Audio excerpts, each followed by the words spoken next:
I'm going to ask each of you very specific questions. You, Rajat Sethi, first, because the Delhi Police comes under the Union Home Ministry, and the fact is that what does the Home Ministry or the Delhi Police go and do? You file FIRs against Nupur Sharma for hate speech allegedly involving the Prophet, and then also bring in Asaduddin, Owaisi and others, trying to create false equivalence. It seems almost like a balancing act done to placate BJP supporters who are angry that an FIR is being filed against their leader. The BJP has not even come on this show. Your response? Well, Rajdeep ji, if you cherry pick one case over the other and carry on this debate, you can never reach to good, conclusive answers. The topic that you raised, the difference between free speech, offensive speech, and to what extent an absolute free speech would look like, you need to take a more nuanced, a more intellectual perspective. Right from the Constituent Assembly, when free speech was being debated, it was the Constituent Assembly which actually went in with an absolute level of free speech, which at least for 2-3 years was, supported by the courts of this country.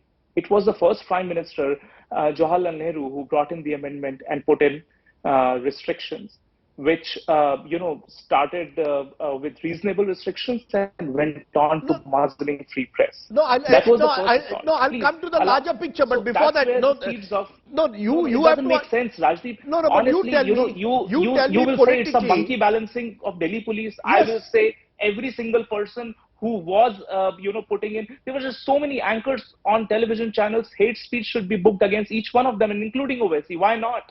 Where is the monkey balancing? Did he not utter those words? Did he not allow his supporters to give clarion calls to behead Nupur Sharma? He denies. He says that nobody. He says he has never used. He has never do a tutu meme debate. I'm not. I don't want to do a tutu meme.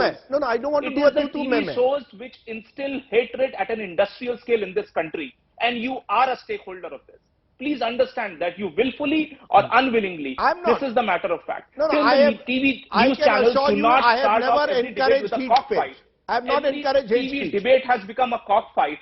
Till you do not stop that, till you don't go in for more nuanced responses from your panelists, this debate will result into hate speeches, and this is how it all goes out of control.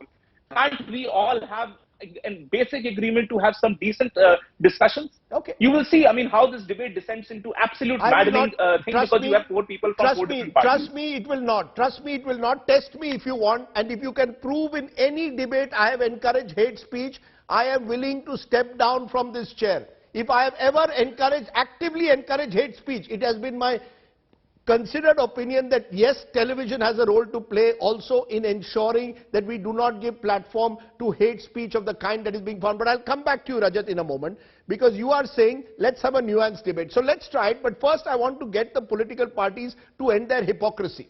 Because each of them, in some way or the other, in all the cases I've listed, don't seem to make the distinction between hate speech, offensive speech. Supriya Srinath, why don't you take it up? Because there is a Congress NCP government in Maharashtra with the Shiv Sena.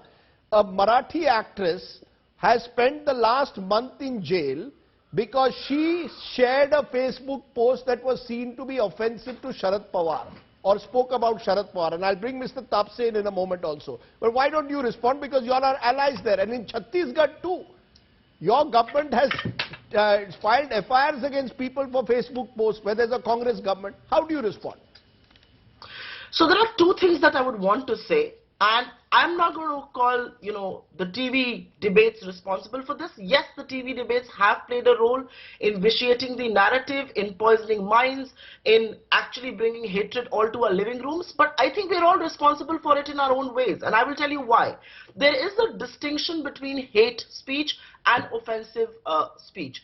Hate speech is one that creates animosity, that actively promotes, violence, that actively vitiates the environment, calls for, arms, is hate speech. But there is also offensive speech, and I will say, in public life, you need to have a slightly thick skin, because you will be criticized, you will be questioned, you will be held responsible for things that you're actually not responsible for. But of late, offensive speech now borders on completely fake news and lies.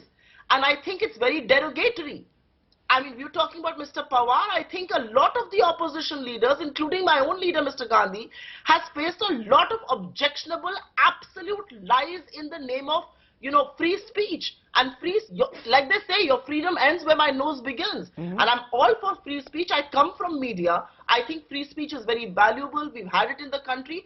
But everybody has trampled it. And I think one of the reasons why people are emboldened to do it, because there is political patronage to absolutely hatred, absolute lies, absolute derogatory, absolutely reputation assassinating things. And who's responsible for that? Yes, that's not hate speech. That is objectionable speech. But you cannot assassinate somebody's reputation in the name of free speech. In the name of character assassination. Yes, character assassination as well. You can file an FIR for criminal defamation, but when you then go ahead and arrest someone for 1 month for sharing a Facebook post, questions will be raised.